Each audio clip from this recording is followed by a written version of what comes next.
The time is now 5:31. Good evening and welcome to the February 11th, 2026 Operations, Budget, and Fiscal Affairs Committee meeting. I am Zakia Goins-McCants, Committee Chair and District 8 Board Member. It brings me great pleasure to welcome everyone to tonight's meeting. For those unable to observe now, the meeting is being recorded and will be available for later viewing on the PGCPS YouTube channel. Ms. Conley, please call the roll. Mrs. Goins McCants, Present? Mrs. Brown, Present. Miss Ajakaye, Present. Dr. Anderful, Chair Jackson. All right, we have 3 board members present. Thank you. With the quorum present, the Operations, Budget, and Fiscal Affairs Committee meeting will come to order. If there are no objections, the committee shall adopt the February 11th, 2026 meeting agenda. There being no objections, the February 11th, 2026 meeting agenda is adopted. If there are no corrections, the January 28th, 2025 meeting minutes shall be approved as distributed. There being no corrections, the minutes are approved. So now we'll move on to public comment, and there are 4 public comments for tonight's meeting. We will start with Zinema Esparza Acero, Advocacy for Immersion Programs.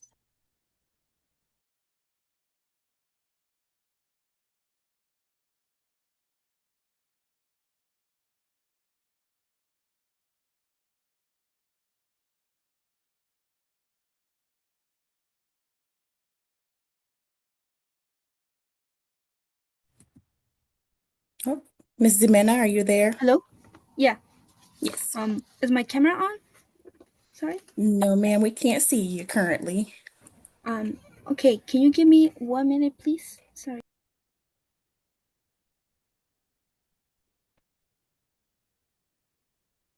No worries. Ms. Conley, can you queue up our next 2 speakers so that they Yes, can... ma'am. Okay, is it on now? No, ma'am. But we can hear you. All right, I'm sorry that my camera is on. I think I'm having some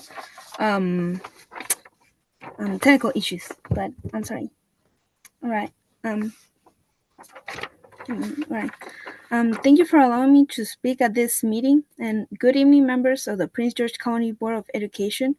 My name is Jimena, and I am a student of both the Mandarin Chinese and the Spanish immersion programs. Hearing about the possible closure of these programs worries me deeply, because immersion education is not just about learning a language, but it is also about opening doors to the world. Through immersion, students gain fluency, cultural awareness, and real-life opportunities, especially in a globalized society. Speaking more than one language creates access to international careers, higher education opportunities, and strong communication skills. Programs like ours also allow students to earn the Maryland State Seal of Illiteracy and take exams such as the STEM AP and AP, which recognizes years of hard work and dedication. Personally, this program gave me a sense of belonging and allowed me to study abroad and grow academically. Closing the immersion programs will take away these life-changing opportunities from future students, and I respectfully ask you to reconsider and protect these programs for the next generation. And if you allow me to do, also um, my speech in Spanish, I will really will thank you for that. Gracias por permitirme hablar en esta reunión. Buenas tardes, miembros de la Junta de Educación del Condado de Prince George. Soy estudiante de los programas de inmersión en mandarín y español, y hoy hablo no solo por mí, sino por muchos estudiantes que han encontrado en estos programas una comunidad y un propósito. La inmersión lingüística no solo enseña un idioma, desarrolla empatía cultural, pensamiento crítico y una visión global del mundo. Aprender idiomas desde jóvenes nos brinda ventajas académicas y profesionales a largo plazo. Gracias a estos programas, los estudiantes pueden obtener el sello estatal de bilingüismo y participar en exámenes como el AP y el STAM, logros que representan años de esfuerzo y dedicación. Para mí este programa ha sido una oportunidad única para crecer, viajar y descubrir mis pasiones. Cerrar los programas de inmersión significaría quitarle a futuros estudiantes la posibilidad de vivir esta experiencia transformadoras. Les pido respetuosamente que reconsideren esta decisión y protejan estos programas que enriquecen a nuestra comunidad educativa. Muchas gracias. And, I also wanted to add for my English part, personally, this program gave me a sense of belonging and allowed me to study abroad and grow academically. And I think closing the immersion programs will take away these life-changing opportunities from future students. I respectfully ask you to reconsider and protect these programs for the next generation. And thank you for your time. Thank you, Miss Acero. Next, we have Jillian Brockwell. And currently, I do not see her listed at the moment. We will come back. Wada Stalker. And she is here. Let me cue her up.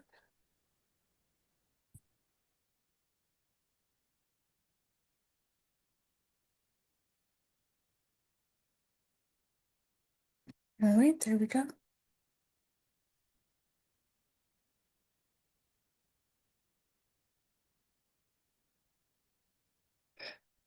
Miss Wada, it is all on you.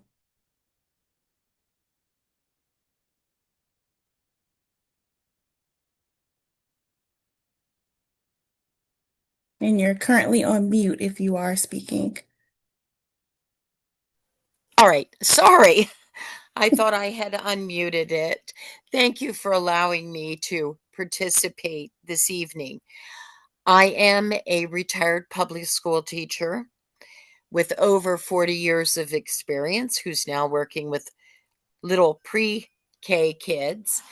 But I am so impressed with this Chinese immersion program that this is a program that needs to be continued. It needs to start there at Paint Branch. Maybe you need to make a lottery system. Maybe you need to schedule the classes a little bit better with your English and your Chinese teachers. Maybe that needs tweaks to help with the budget crisis. But it needs to continue to Greenbelt Middle. And then why isn't it centrally located at Eleanor Roosevelt, which is a STEM school? And this is ideal to continue this. Right now, this budget, you are investing $3,423.42 into 555 children. If this were more centrally located, Paint Branch, Greenbelt Middle, Eleanor Roosevelt, I think you would attract so many more high school students. This gives many children, after 13 years from kindergarten to 12th grade, they can go out in the world and they could get a job and be translators working with all kinds of companies. I have a neighbor whose son works for a Tesla subsidiary in Atlanta. He's in his mid-20s. He is making over $100,000 working to translate and communicate with world leaders, business leaders, financial leaders around the world. Why? Because he can speak Chinese and Japanese. And this is critical. We always use that phrase, it's for the children. Well, this is for the children. So I am urging you, please keep the program. Thank you. Thank you. Next, we have Karina Lawrence.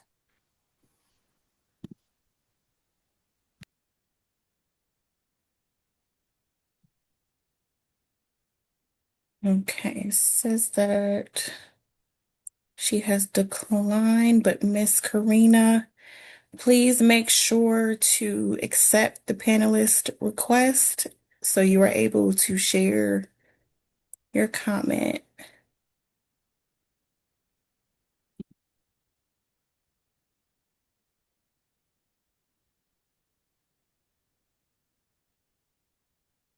Um, Yeah, while waiting, did we get Jillian, or is she still not here? she's still not on the meeting. I do not see her, unfortunately. And Miss Karina has not accepted the request to speak. Okay. Well, with that, we will move on to our presentations for the evening. The chair recognizes Mrs. Howe, Chief Financial Officer, for the student-based budgeting and minimum school funding update. Thank you, Committee Chair Goins McCants. Welcome to board members and community. I am going to turn it over to Director Siobhan Smith, who will walk us through an update of the school budgeting process, along with the amendment update discussion. Thank you. Thank you, Chief Howe. So I'm going to share my screen.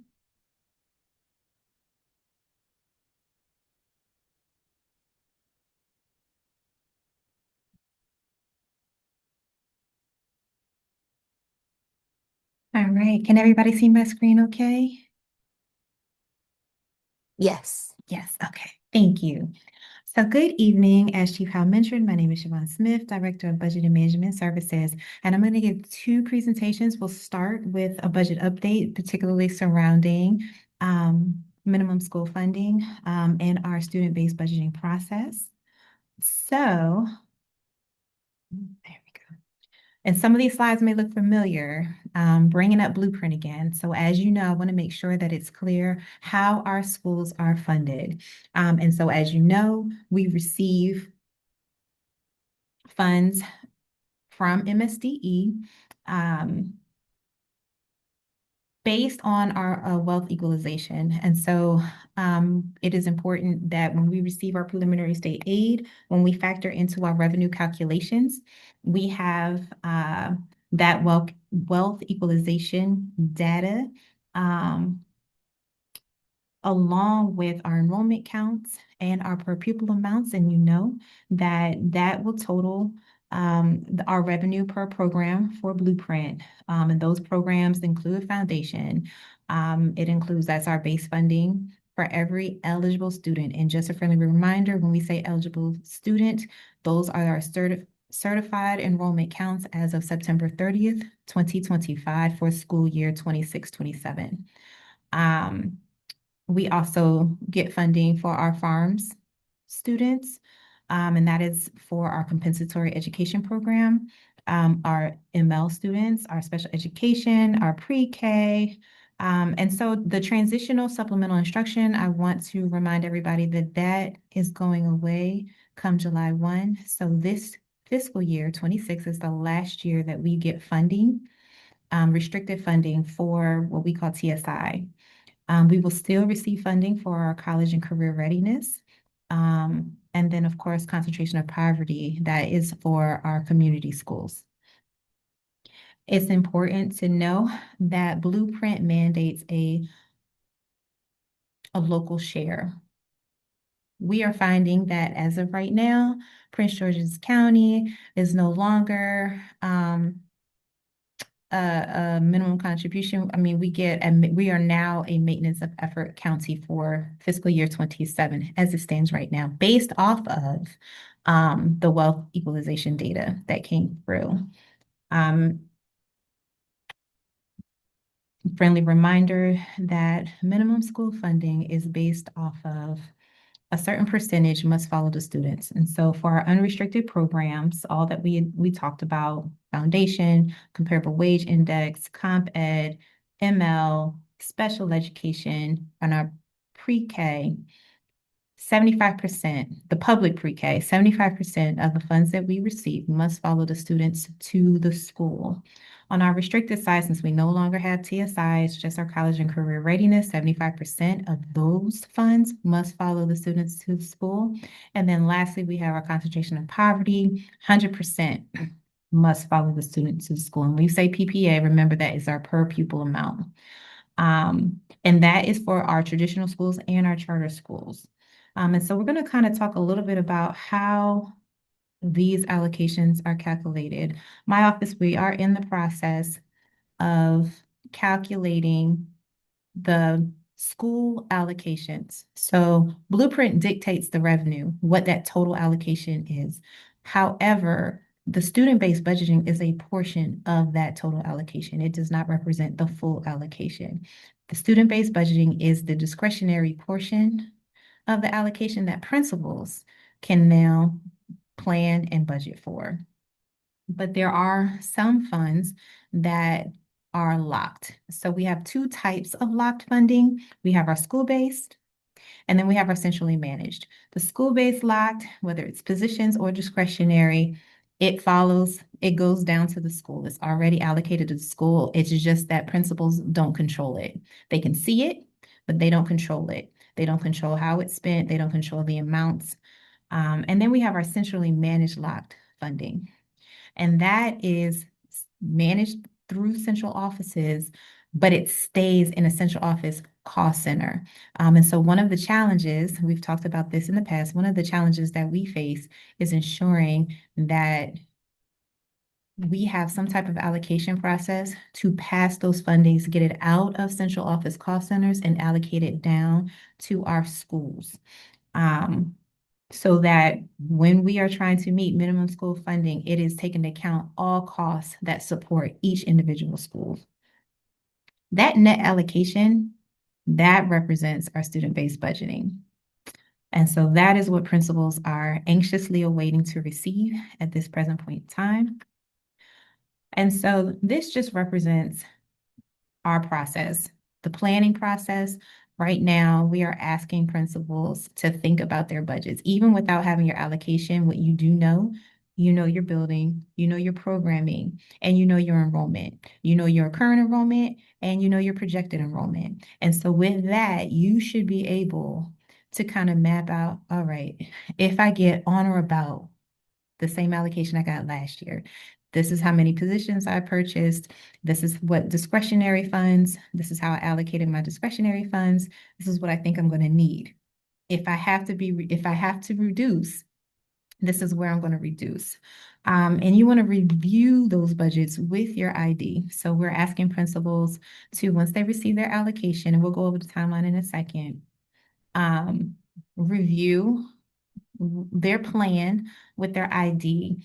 And then ultimately, the budget tool, which we call Apex, will go live and they'll be able to enter those individual line items into the tool. And then ultimately, they'll be ready for implementation. And so when you see the timeline here, I mean, this is basically the timeline that went out to every principal at a high level. But when we talk about planning and reviewing their budgets, we want them to show up to their school budget work sessions or clinics, as we call them, ready to go. Budget is loaded into the tool.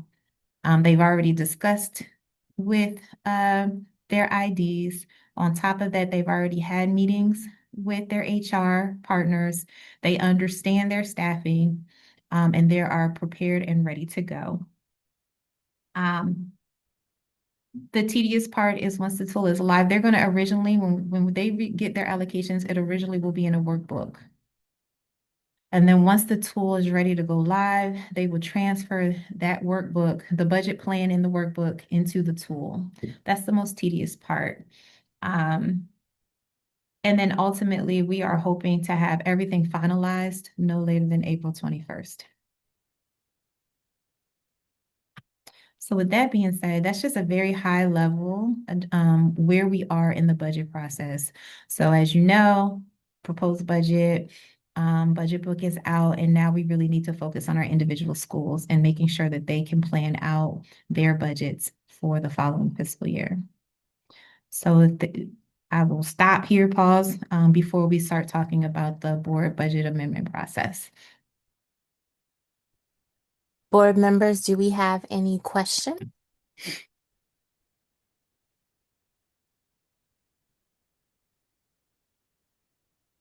Seeing none, we will move on to the amendment process. Okay, thank you.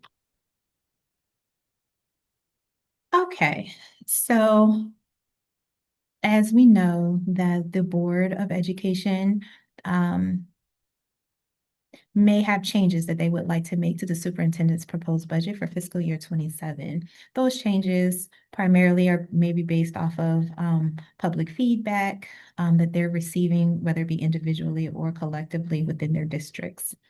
And so with that being said, in the past, we've tried to have a very specific process, but every board member works different, feedback comes different. And so we wanted to be a little more high level this year, being that we try on the front end to do a lot of work to make sure that our board members really understand the changes, the reductions, the accelerants, what we're asking for, what we've reduced, and why. However, if there is a proposed amendment, an idea, and it doesn't have to be fully fleshed out, but if there is an idea or conception, we ask that the boards just don't wait, start submitting it through their tracker. But if you do, please make sure that you select the Business and Management Services division, just so that we can make sure that it gets routed to the budget office. Even if the amendment is concerning a specific division, please always select BMS, so it will come to the budget office. And we will then from there, if we need to collaborate with other divisions, we can. And as much as possible, add as much detail as you can. The purpose, the rationale, the fiscal impact, if you know it, any implications that you know, if it's a reversal of a specific reduction or just something different. If it's dealing with staffing or if it's strictly discretionary, just as much information as you know. And of course, we can work with the board office, through the board office to make sure that board members, their ideas and their amendments are clear. But also, please just keep in mind, because of the state of our economic affairs right now, any change that maybe adds funds back to the budget, we will have to find an offset somewhere else. We can't afford to add to the budget. So we would have to find a trade-off. Just wanted to make sure that that was clear. And so as you receive public commentary, and as amendments are being considered, you may want to think about maybe how we're going to factor that into our work sessions, particularly if the board is really would like for all of their amendments to be incorporated before adoption of the budget, or at least the request for adoption of the budget happens on February 26th. And so it may just be, and again, even if it's conceptual, just allowing that discussion. And then when the board will be able to vote on those amendments so that we can make sure that we are incorporating any changes to the budget that the board would like to make before they adopt the budget as their requested budget. And so we're going to stop there. We're back to kind of questions. I know we have not talked about the amendment process this cycle this year. So I figured this could be a good dialogue for us. Thank you for the presentation, Director Smith. Board members, do we have any questions? Committee Vice Chair Brown? Thank you, Chair Goins McCants. Thank you so much for the presentation to the Budget Office. Of course, always, Miss Smith, very helpful with the PowerPoint and helping us understand. I think for the public, just as a board member, for me, because we have to go into a deficit, I don't, I can say right now, I don't plan on putting any amendments or asking for any additional things because I wouldn't want the budget to be compromised in a sense where it's already kind of compromised at this moment.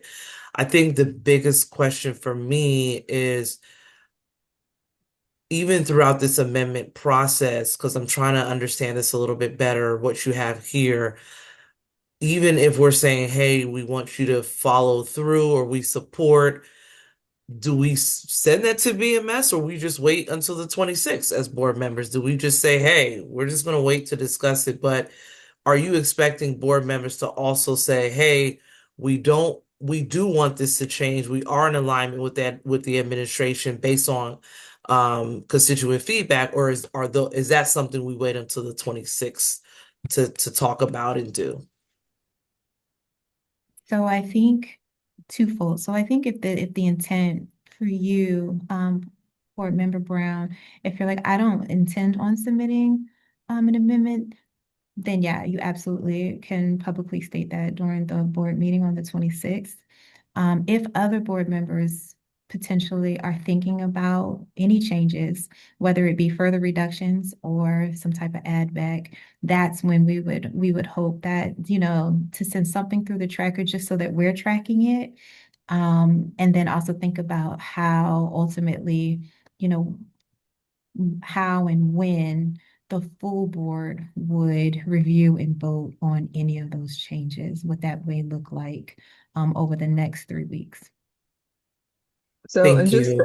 and just Oh, to add to that as mhm. well, at the board meeting on the 26th, the board will be voting on the requested budget that will be transmitted to the county.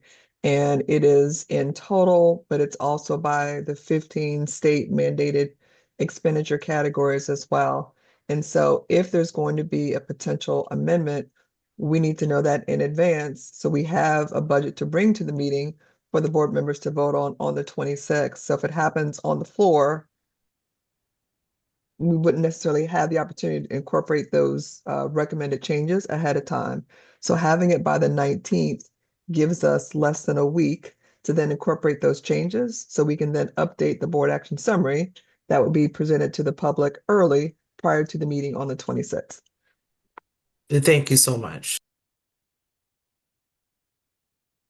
Board members, do we have any additional questions? I appreciate you all clarifying that even though we're calling this an amendment process, it can be an addition to the budget or further subtractions. We've had a lot of questions about that from constituents. So thank you so much for clarifying that. Seeing no more hands, the chair recognizes Chief Howell for the fiscal year 26 procurement reporting. Thank you again, Chair Goins McCants. So this reporting that will be provided by the Purchasing Director, Ms. Denerica Johnson, will provide an overview of procurement expenditures for 2025 fiscal year, as well as year-to-date fiscal year 2026. We've had a few different presentations with the Board and Governance Policy Committee around the procurement process and some of the enhancements that we've been making around the process itself.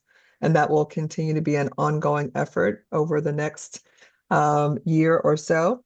It's a huge effort, huge undertaking, but this will provide some insight into, based off of the current board policy as it stands now, the procurements by the major categories that requires either approval of the procurement by the authority of the purchasing director delegated to that role by the superintendent, or the approval that's been provided by the board. So with that being said, I'll turn it over to Director Johnson for the procurement update. Well, it's evening. Good evening, everyone. Wanted to get started with the presentation. I'm going to actually share my screen. Maybe. Okay, can you see my screen now? Yes. Yep. Okay, great. And so, just like Chief Howell mentioned, we are going to go over just a few items that we've been tracking since FY24. I think that was like one of the first years that we really did capture data in purchasing. And so I have a quick little agenda, and what we're going to go over is the review of procurement methods and then the traditional processes that we use at PGCPS. At the end of the presentation, fortunately, you all will not be subject matter experts in procurement or in purchasing procurement, but however, it will give you a great understanding of what it is and how these methods and our processes align with some of the awards that we've been doing. And then we'll go over the procurement timelines, and then we'll show, I think that's the fun part of showing some of the comparison data that we've been collecting since FY24. So the first slide here, it talks about the procurement methods. And so we use a plethora of methods that are approved methods of procurement, and they are invitation for bid. Invitation for bid, I'm just going to give you a quick synopsis of what they are. I'm not going to read everything on the slide, but the invitation for bids are typically when you know what their requirements are, and price is your indicator of your goods and services. You really just want the best price. When we look at requests for proposals, that means that there is something there that you want to evaluate, whether there's a process, there's something. So you want to evaluate it to make sure that you are getting the answer to your situation. Most of those times they are evaluated. And so you will talk about an evaluation process. Then we go into intergovernmental cooperative purchase agreements, and then we call those ICPAs. Some of you all may call them rider agreements. You may call them, oh, sorry, I got an update. Sorry about that. Some of you all may call them ICPAs, you may call them riders, you may call them bridge, you may call them piggybacks. But what they are is another entity has prepared a solicitation. They've gone through the competitive bid process. They have made awards, and that they have opened up their contracts so other users, just like PGCPS, can actually use their contract as long as the statement of work and the intent of work is the same. And so those have been competitively solicited and awarded. And then you also have your procurement service agreements. Those are agreements that we have that have not been competitively bid, but those are services that PGCPS cannot provide on their own. And so therefore we need the help from others, and those are the professional services agreements. We also have two more categories, which are emergency contracts, which deal with the life safety of our students and our PGCPS family. And then also we have sole sources that we use very rare, because that means that only one supplier can actually provide us with this service. So those are the methods in which we generally use in purchasing. We're going to talk about the process really quickly. And so there's a planning part of the process, because when you think about procurement, you're like, why does it take so long to do a procurement? Well, here's the reason why. Because we meet with every department and we plan. We make sure that their solicitation is what is needed.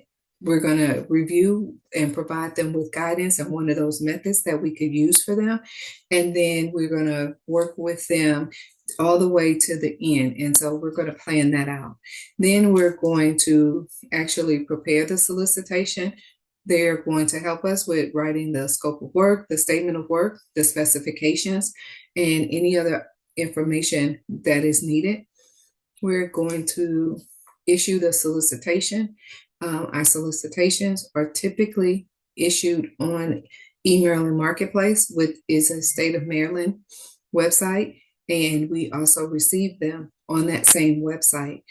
We also do the same thing on our PGCPS website as well.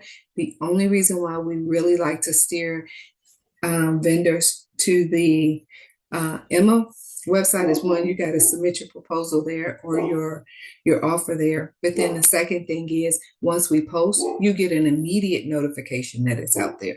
When you go to our portal on the PGCPS website, you don't get immediate notification. So that's why we always say, please make sure that you're registered there so that you can get those immediate notifications, so that you can have enough time so that you can actually prepare your solicitation. And then there's an award and evaluation phase. And so we are checking to make sure that those are responsible bidders, and then following those different award requirements based on the solicitation itself. And then we also do in the purchasing department, we do the funding, we generate purchase orders, and then also with the help of BMS, we actually pay individuals once we receive the goods and the services. So let's talk about some timelines. So we've talked about the RFP. We've talked about all of the different phases that the RFP would go into. Right now, we are typically around a year to do a RFP, and a couple of the areas in which we are heavily trending on spending a lot of days and a lot of time is in the preparation and planning. For many years, we've been doing other things as opposed to planning and preparing our solicitations. We want to make sure that we spend that time there so that we can get good quality vendors and hopefully new vendors so that they'll know what the expectations are from PGCPS. And then we're going to spend a lot of time in the evaluation because we want to make sure that we get it right, that when we are evaluating based on the criteria in which we set in the solicitation. So, who needs to approve, a request for proposal? And that is that if the proposal cannot be awarded based to the highest technical and lowest priced responsible offer, that would have to go to the board. If that criteria is met, then the director of purchasing can actually approve that particular solicitation. We also have IFBs and for construction and for non-construction. Usually the IFBs for construction take just a little bit longer than the ones for non-construction because they need to stay out there being published a little bit longer because of the technical requirements that they have with making sure that they submit and review the specifications or provide us with specification and drawings. Remember, I said with IFB, that means that price is the determining factor. And so there is no evaluation period for IFBs. And then if an IFB and a bid cannot be awarded to the lowest responsible bidder, then that has to be reviewed by the Board of Education. If we're able to award to the lowest responsive bidder, then the purchasing director can and does execute those contracts. Then we have the other two that we have, which are your ICPAs, which are your rider agreements, and then also your professional services agreements. Those typically take us about a month to review, to process, and then to issue the contract award. Those do not require approval by the Board of Education.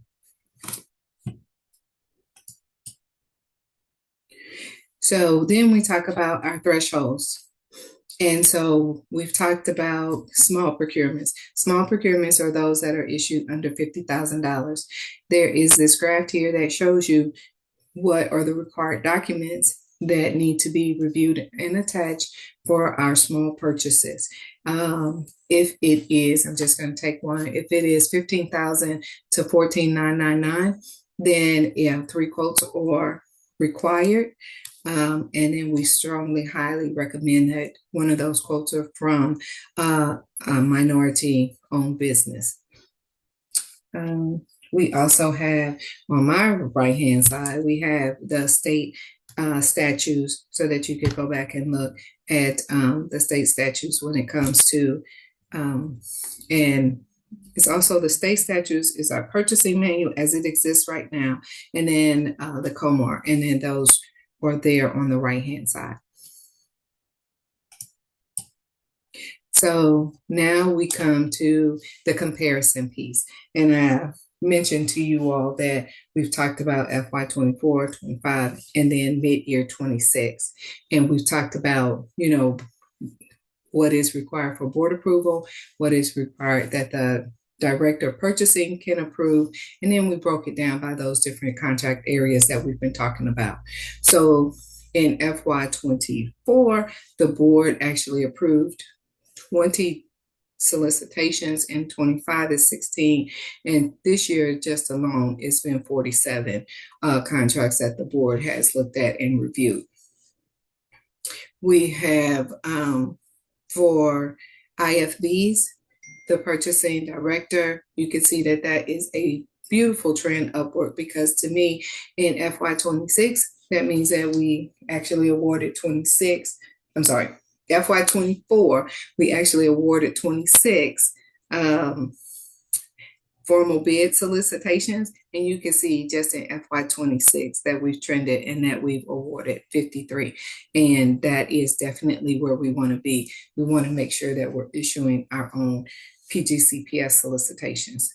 And then in the emergency contract in FY24, there were 7. FY25, there were 8, and then so far in 26, we've only had 1 emergency contract.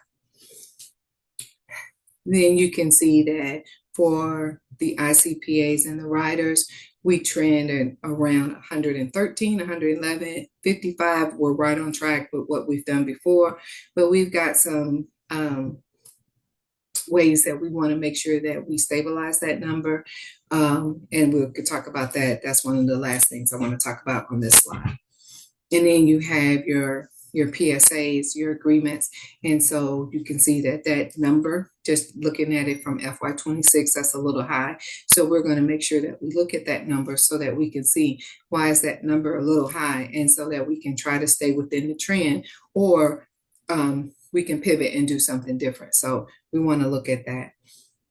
Then we also have the small purchases. And so you can see that we are trending on the same amount with the small purchases. And that is a lot of small purchases in which we actually procure. Then we had sole sources. And so we have none to date. I'm sure that we will have a couple in FY26. And then this last column, it talks about procurement finalizing for the board approval, and that's 176. So we have been actively working on solicitations to pre-qualify vendors, and so we are finalizing those. And so those proposals, those vendors, that solicitation would generate into 179 contracts, which would mean that we could reduce the number of PSAs, ICPAs, and small purchases that we use, because now we will have those vendors under contract. And so that's very exciting for us. And that doesn't mean that we wouldn't do more in the later part of the year. So we're hoping that that number actually continues to grow. Here is a table when it looks at the dollars that's spent. And so, of course, we are definitely mindful of the budget and the budget constraints that we have. But in purchasing, we're just looking at, with the requests that come into us, are we able to issue them using competitively bid processes? And so that is what we look at as far as a trend, and that this doesn't relate, one-on-one with the budget, because they have to give us the request before we can actually issue the solicitation. So as you can see, these numbers are for the Board of Education. At first, it was 64.9 million. In FY26. We're trending on 19.3, but then in FY26 it was 17.3. When we talk about the formal bid process, you can see that we trend around 40 million, probably on track for that. The emergency contracts, there's no way to, kind of look at those numbers and provide some trends for those. The ICPAs, that number is there. Not sure if it will grow or not, because we want to make sure that we're really looking at the next column, which is your procurement service agreements. And so we really want to make sure that we are turning those non-competitively bid procurements into a competitively bid procurement, which is in the form of a formal bid or an ICPA. So that is one of the focuses that we have. And then as you can see, that we didn't have any sole sources, but those that I was saying that we're finalizing for the board approval, that's 15.5 million. And so that we have. So we're looking at just trying to increase that number, because that gets you in those categories of being formally bid procurements. So let's talk about FY25 in review. And so we have the data for FY25. We've shown the data here as it relates to the divisions that we have. And so you can see that, we have a lot of contracts and a lot of dollars that go to academics, operations, and then to schools, and then a couple in so many other areas. But running a school district, that's what you would definitely trend in, that you would think that you would see. So that is what we've seen in FY25. And then for mid-year, we wanted to show that. And so right now we are trending with those areas which I mentioned, which are still a lot of the procurements that we actually execute, and the dollars that are associated with those particular departments. I think that we are at this is actually a very important slide, and I wanted just to say that I don't do this by myself. I do this with my team. I have a very good team. We work very well together, but I also want to just let you all know that 98% of the staff have earned either their certification from the University Public Procurement Certification Council, that is nationally recognized, the NIGP Institute for Public Procurement, which is nationally recognized as well, or the State of Maryland Procurement Academy, which is state recognized. And some of the team members have more than one certification. And so I wanted to make sure that you all knew that that fact about the team. And I think that I can turn this back over to Chairperson McCants if there are any questions. Thank you so much for the presentation. I see Board Member Brown's hand is already up, so we will start with Committee Vice Chair Brown. Thank you so much, Chair Goins McCants, and thank you so much, Ms. Johnson, for the presentation.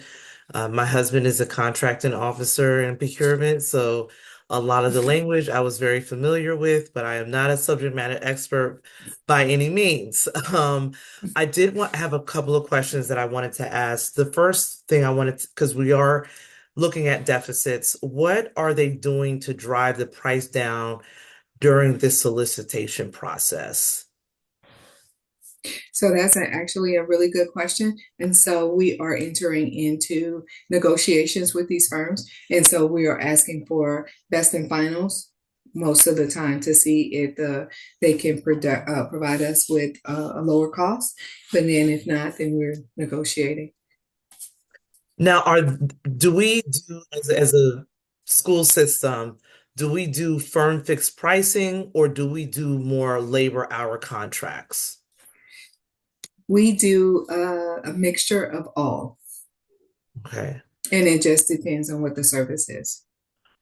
Okay, and I only ask because we know that like firm fixed pricing will put more financial pressure on the vendor, right? But however, in labor hour potentially cuts more into strain and will strain the school system. And that's why I asked. And when we're thinking about, monitoring our funding, I'm asking these questions to make sure that we're getting obviously the most fair and reasonable price down, and the cost down as much as possible. So that was the reason why I was asking that question, because I am concerned that, um, you know, people may be asking for more than what they can actually provide. So I just want to make sure like we are, when it's cut off, and this is what we're going with moving forward. So but no, I thank you so much because you guys do ask for three when you do the solicitations, you are asking for multiple bids, which is a good sign. And so I just wanted to discuss that. But thank you so much, Ms. Johnson. Thank you. Dr. Anderful?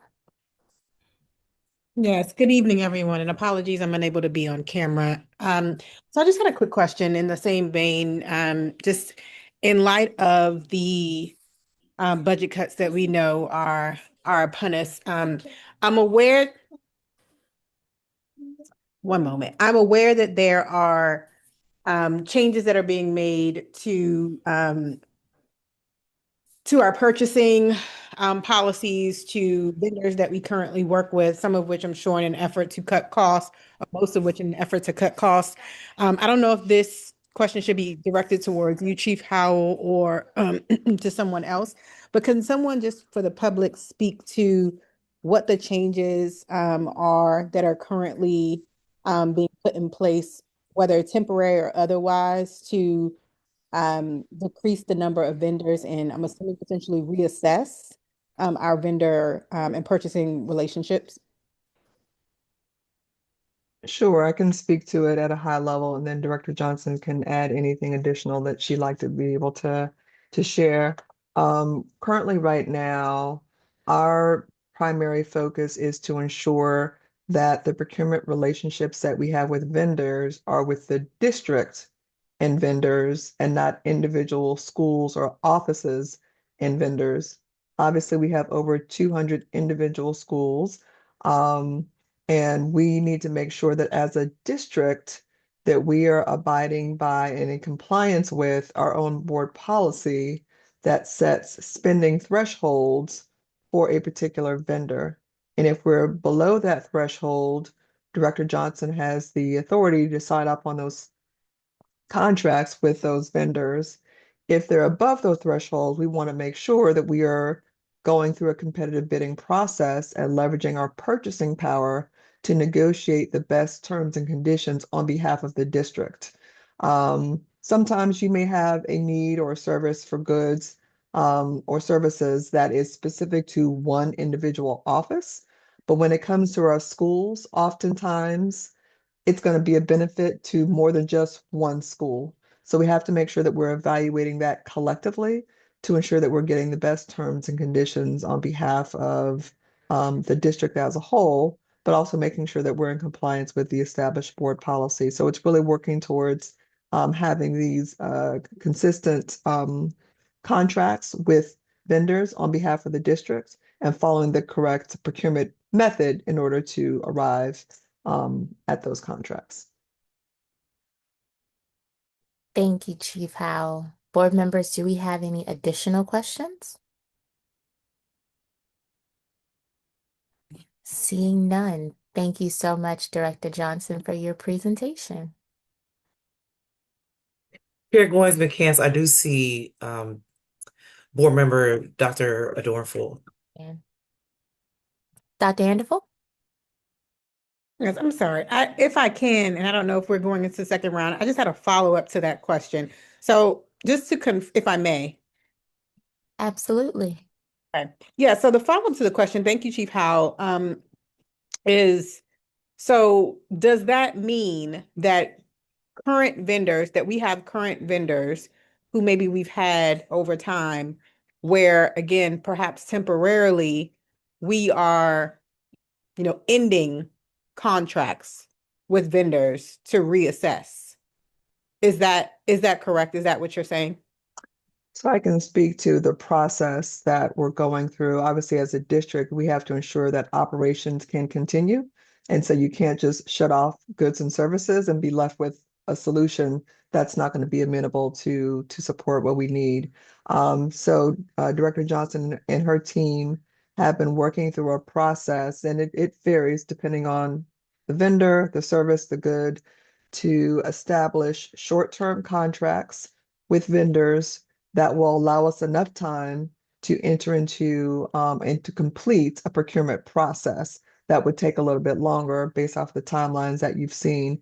Some of those other procurement methods may involve a writer, which, as you saw, doesn't take as long as a full-blown RFP. But sometimes it could be an entire RFP process. It could be one vendor. We could go through an RFP or a competitive bid to pre-qualify several different vendors. But it's basically a two-step process. Enter into short-term contracts with vendors to allow for services and operations to continue until we're able to get to a longer-term procurement method that's complete, and to be able to transition our vendors over from the current process to longer contracts. Um, but it's a process, and some are just sort of continuing with the current contracts that they have as we're sort of navigating through this change. Thank you so much. That's helpful. Thank you. And now we'll move to recognize Dr. Coleman, our Chief Operations Officer, for the EFMP and educational specifications presentation. So thank you and good evening, Committee Chair Goins McCants, Vice Chair Brown, board members, and community stakeholders. The Prince George's County Public School System is in the most active period of school construction and renovation since the 1970s. Since the approval of our current educational facilities master plan in 2017, PGCPS has delivered 17 major projects with 12 more underway. This evening, Associate Superintendent of Supporting Services, Mr. Jason Washington, and the Director of the Office of Alternative Infrastructure Planning and Development, Mr. Sean Matlock, will provide school construction updates, including upcoming summer school moves and the status of the new Margaret Brent Elementary School and the new Templeton Elementary School. At this time, I'm going to turn it over to Mr. Washington. Good evening, everyone. Let me load the presentation.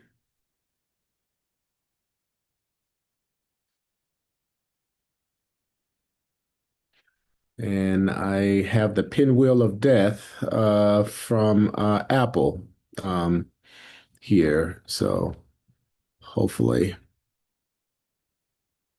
If you pull down, I can try to share on my end. Yep, hold on. That's the problem, is that it's frozen. Of course. Uh, Hold on.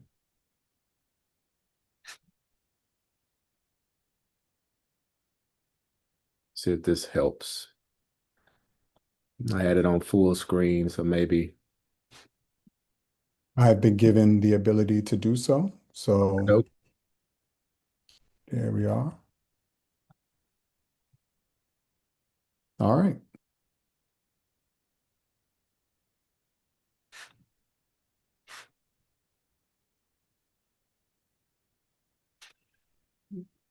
Think we may have lost Mr. Washington for a moment. No, I'm here. Oh, you are. Yeah, I'm Can here. you see the screen? I don't see the presentation. So does anybody else see the presentation? I'm sorry. You do? Yes, Yes, everyone We we else. can see it. Okay. Yep. Yeah. I don't, but I'm gonna work on faith and move on. We're on slide 2.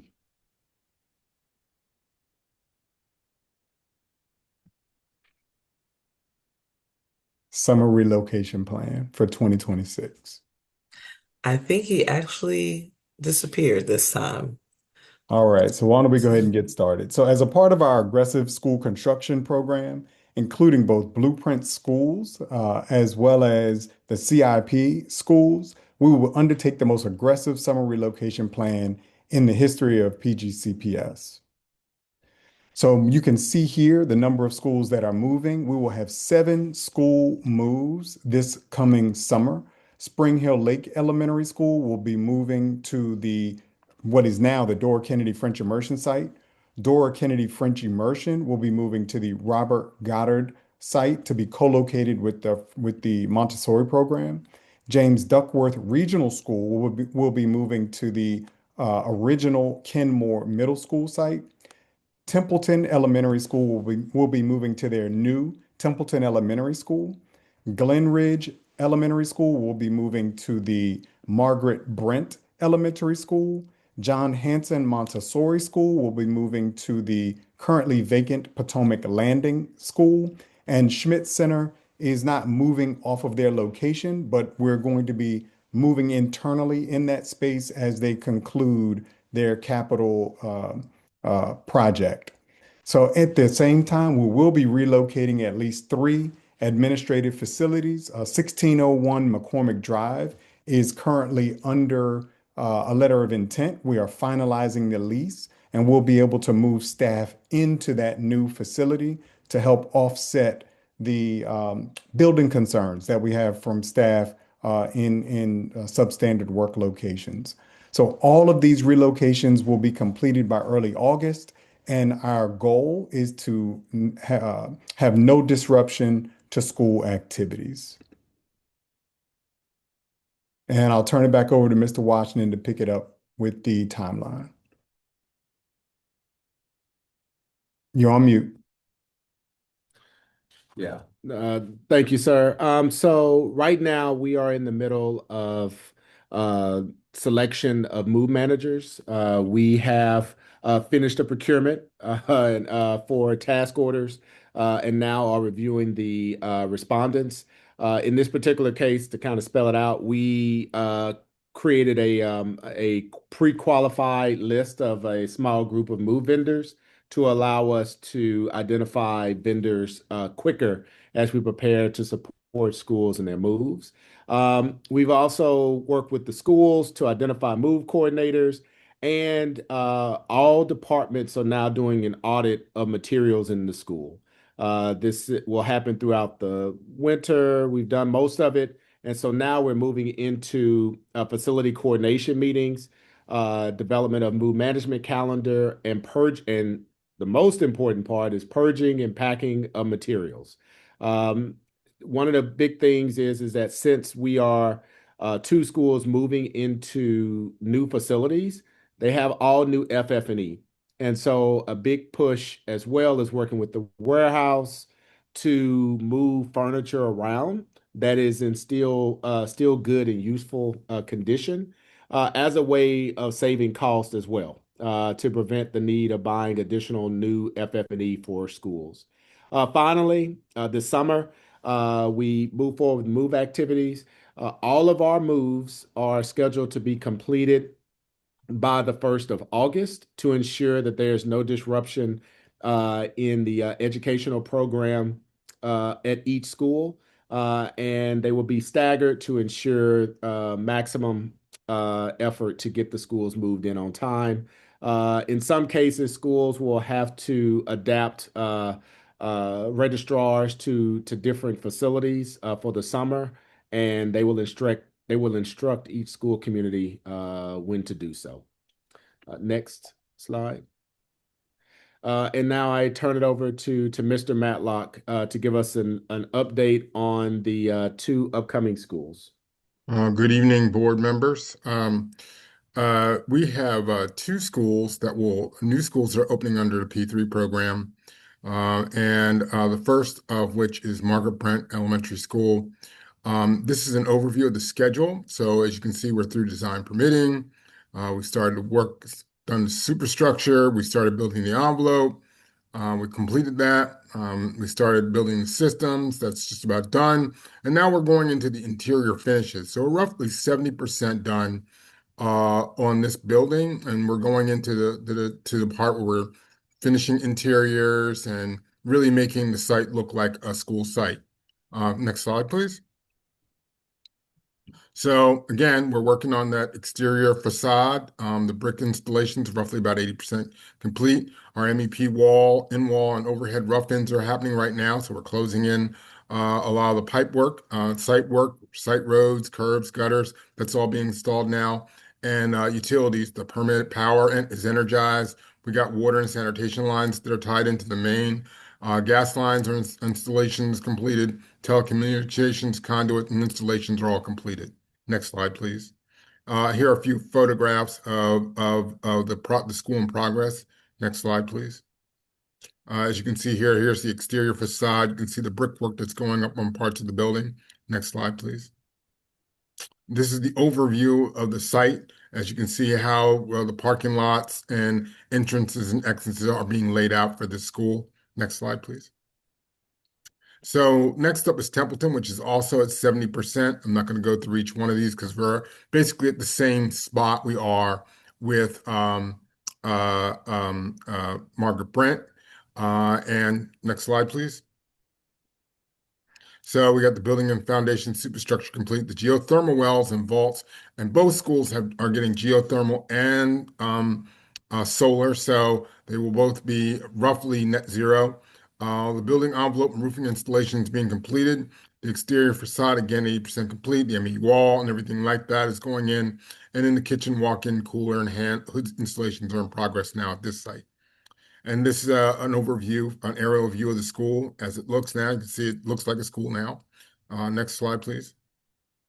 These are some of the interior work. These are your cafeteria spaces. Next slide. These are some of the finishing work that's going on in some of the classroom spaces. Next slide. And with that, we are open for questions.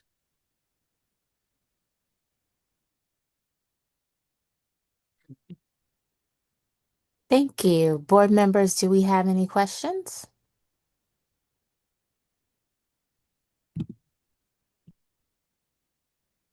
Vice Chair Brown?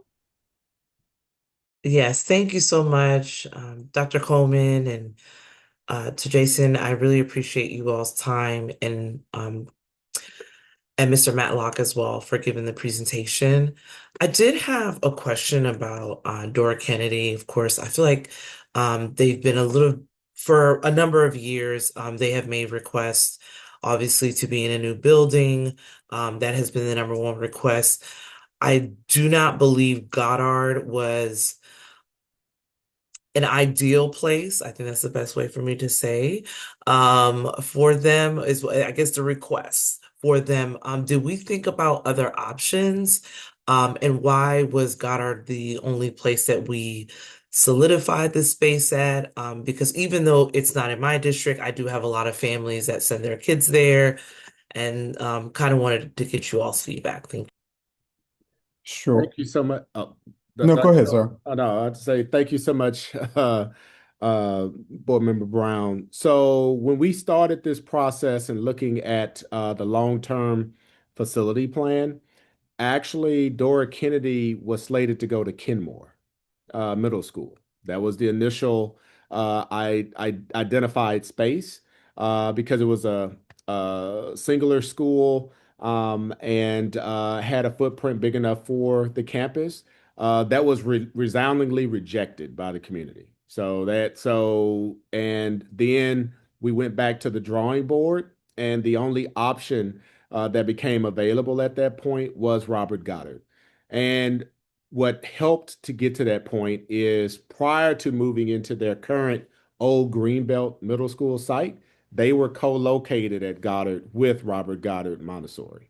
So this was more of a going back to where they were than just put upon them, so to speak, in terms of the facility. As it relates to, and we've talked to the PTSA at Dora Kennedy, and they have started to engage with the Department of Capital Programs as we talk about last OBAFA, we were talking about the EFMP and the long-term planning. They have engaged the planning department at Capital Programs to advocate for a new facility. I think the bigger challenge for this particular school is that it's regional, so it's around finding a location if it gets down to that point, is that of identifying what's possible. But that's the history of how we ended up landing at Robert Goddard. Thank you. And I wasn't sure, and Dr. Coleman, if you had anything additional you wanted to add. No, I think Jason covered it. He gave a very comprehensive response. Thank you. Thank you. Are there any additional questions? I do have one. I think in a similar vein, it comes up often, like one of my schools that is in a situation of needing to move. It comes up often, like how are these buildings selected? How are we picking where schools go, where students go? What is the overall process for that? So what we do first and foremost is we look at available buildings and facilities. To take a step back, I want to say in the last 4 years, PGCPS has had 7 building failures. So where we've had to urgently move out facilities, schools, etc. So for instance, Templeton Elementary School and New Fairwood were not part of phase 2. They were added because of building failures, and we condemned those buildings. And so what ended up happening was that we had additional free buildings that are now occupied.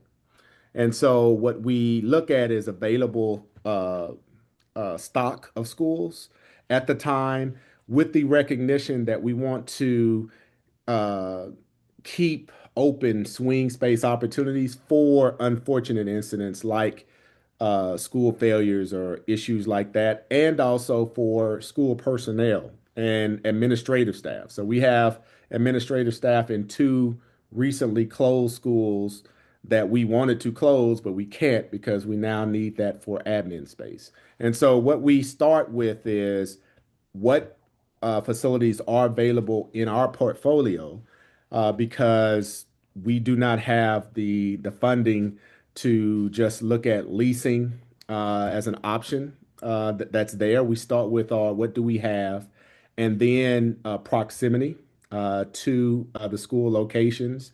And then many times, and in this case, with one school in particular, that school reached out to us and asked to move to a specific building because they knew it was vacant. And so what we start with is what is our need, what is our available portfolio of buildings, and then working to see if it makes sense. And that's really the process. I can say starting next school year, we will have no available building for swing, for emergency, and we never want to be in that position. And so that's where we are moving aggressively to build as quickly as possible so that we can free up because next summer we will have 3 school facilities that open back up that gives us some flexibility. And so that's really how it works. These are not, and 80% of the time is not a convenient location. Like it literally is trying to factor in what's in proximate distance, what makes sense from delivering the program, and in certain cases it does include potentially renting space. So Hyattsville Middle School, we are renting St. Mark's Catholic school because it was in the area and it did not create a burden on transportation in the community because it's a mile away. And we had utilized that site for another school.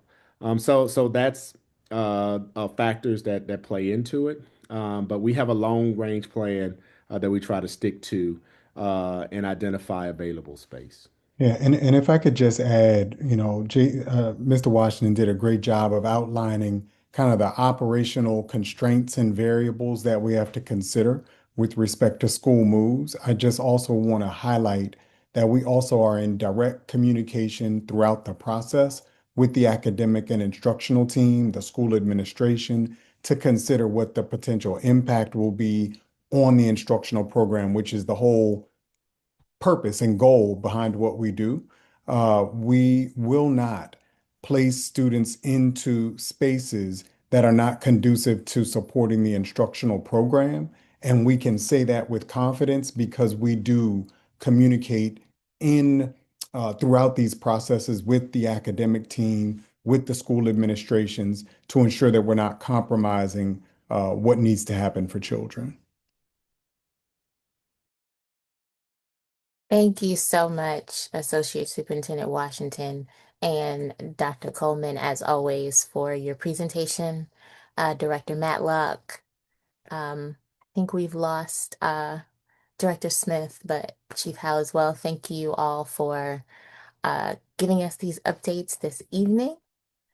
And with that, uh, want to remind everyone to please join us for our budget work session tomorrow, February 12th, 2026. Be sure to sign up on the PGCPS website if you would like to share feedback via the public comment, or excuse me, public hearing portion of tomorrow night's meeting. Please be advised the next virtual operations budget and fiscal affairs committee meeting will be on March 18th, 2026. Continue to check the Prince George's County Board of Education website for meeting information and updates. And with that, thank you all again for being here.